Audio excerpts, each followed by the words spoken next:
Okay. As we know, this is day three, and let's have today's objectives. Okay. Today's learning things. So we are going to learn this algebra solving equations. Okay. And as we know, this lesson is divided into three things. First of all, you can learn, then practice, and then quiz.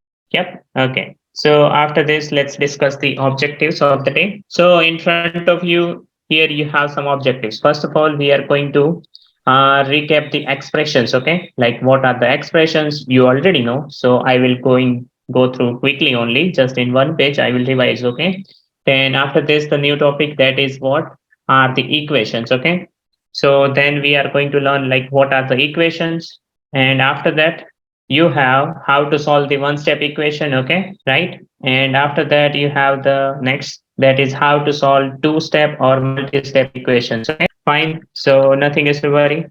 Let's get started, and we will start with the uh, basics. Okay, so nothing is to worry. Equations and how to solve them. Okay, so let's talk about what are the equations. But before that, you must know what is the expression that already we have discussed. So Kaushal, can you please tell me these three words? Okay, just tell me about the variables. A variable is an unknown number represented by letters like A, B, C, D, and etc., whose value can vary. Yes, very good, very good. So you are absolutely correct and very good. Arya, can you please revise us the what are the terms? A term is a combination of variables and numbers. For example, 330Z, 100, B, 132CD, etc. Yes, very good. And Kian, can you please tell us what are the expressions? Here you can read it. If you don't aware about it, you can read it. Terms are connected by mathematical operations like plus, minus, times, and divide.